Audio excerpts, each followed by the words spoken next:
أفكارك تصنع حياتك.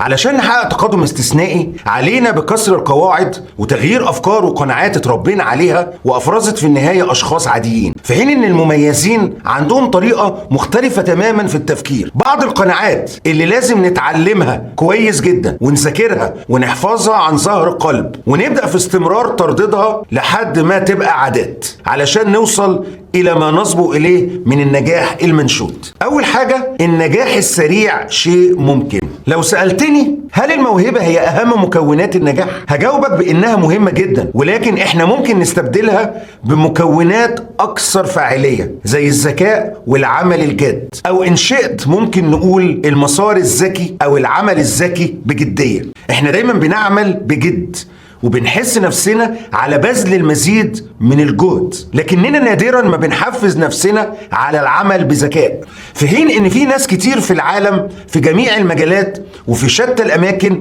ناس ما بتؤمنش بالتابوهات دي ولا بالافكار القديمه دي، وبيحققوا انجازات مذهله في اوقات قصيره جدا.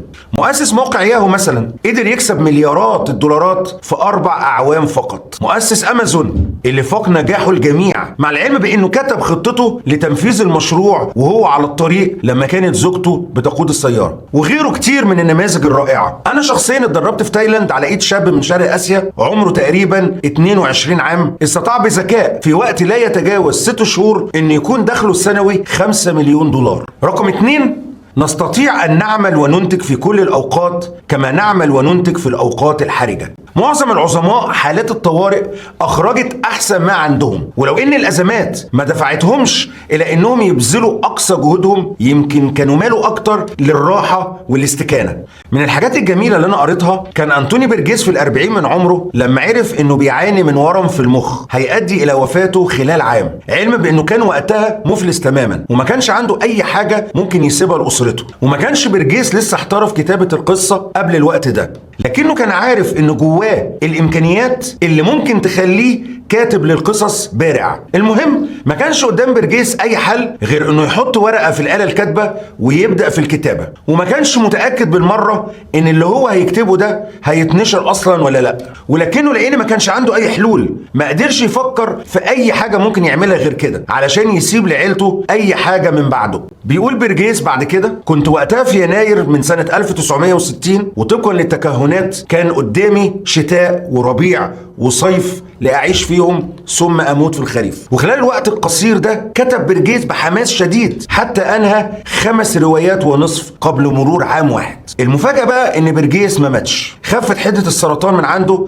لحد ما اختفى تماما، وخلال حياته الطويلة الحافلة كتب ما يزيد عن 70 رواية تعتبر من أعظم روايات القصص في العالم.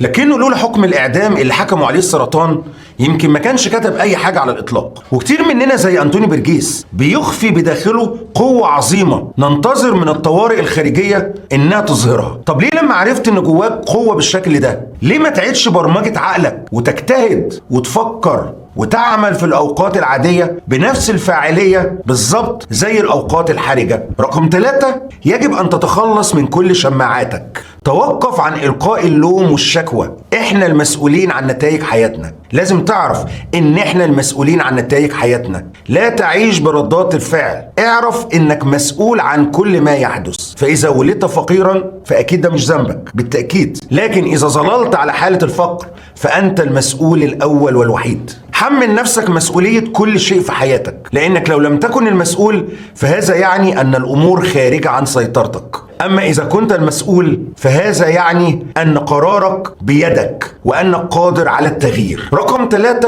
اختار أقرب أصدقائك. أفضل طريقة تصنع بيها ناجحين هي إنك تضعهم في بيئة احترافية. فنسبة كبيرة من شخصية الإنسان بتتكون نتيجة المجتمع والأسرة والأصدقاء. خلي بالك لما بنتكلم مع شخص متشائم بتختفي الفرص من العالم وبيسيطر على الحوار جو مثير للاكتئاب، ولن يكون هناك أي أفكار جديدة أو إبداع، فالمتشائمون لا يبدعون. وعلى الجانب الآخر لما بنتحدث مع شخص متفائل فده بيجعلنا ننفتح أكثر بحيث نرى المزيد والمزيد من إمكانيات الحياة والفرص. علشان كده بيقال إن دخل أي شخص معين بيساوي متوسط دخل اكتر 5 اشخاص قريبين منه. علشان كده بنقول لازم تختار القلة السعيدة. اغمس نفسك في بيئة احترافية، لو مش عارف تصاحبهم اقرا عنهم، خليهم مثلك الاعلى، وابعد عن المتشائمين المتفلسفين، ابعد عن الكسالى، ابعد عن صحبة السوء اللي مفيش منها اي خير. خامس حاجة، صوب عينيك نحو الجائزة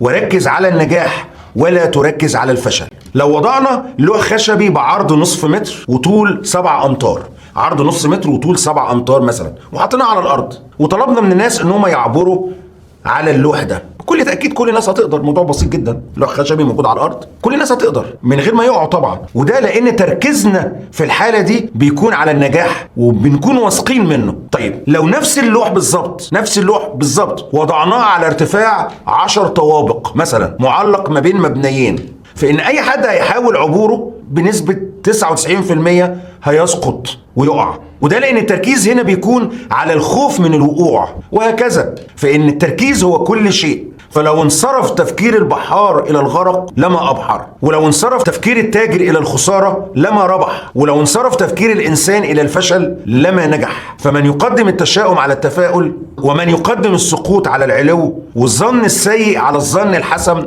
حتما سيبقى في مكانه ولن يتقدم أبدا.